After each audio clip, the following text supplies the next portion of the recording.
இப்போ இந்த கல்விக்கு வந்து 3 பேர் முக்கியத்துவம் பண்ணியிருக்காங்க.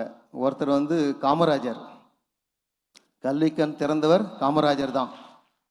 அடுத்தது குழந்தைகளை ரொம்ப நேசித்தவர் நேரு, பண்டித் ஜவஹர்லால் நேரு குழந்தைகளை ரொம்ப நேசித்தவர்.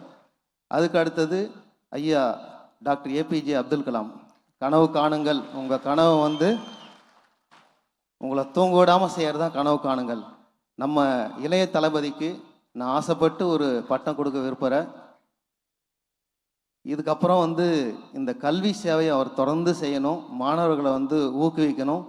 என்னோட மகன் வந்து 10ஆவதுல இந்த மேடை யாருன்னு ஆசைப்பட்டாப்புல, ஆனால் முடியல. 489 மார்க் வாங்கியிருக்கா.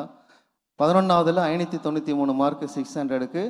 பட் வந்து 11ஆவதுக்கு கொடுக்கல. அந்த 12ஆவதுல எப்படியாவது வாங்கியே ஆகணும்னு சொல்லிட்டு ரொம்ப முயற்சி பண்ணி ஸ்கூலுக்கு வந்து ஒரு நாள் கூட விடுப்பு எடுக்காமல் எல்லா நாளும் ஸ்கூலுக்கு வந்து ஸ்கூலில் வச்ச எல்லா டெஸ்ட்டும் அட்டன் பண்ணி எப்பப்பெல்லாம் கிளாஸ் வைக்கிறவங்களோ எல்லாத்தையுமே அவர் எழுதி இந்த மேடை இன்றைக்கி ஏறி இருக்கார்.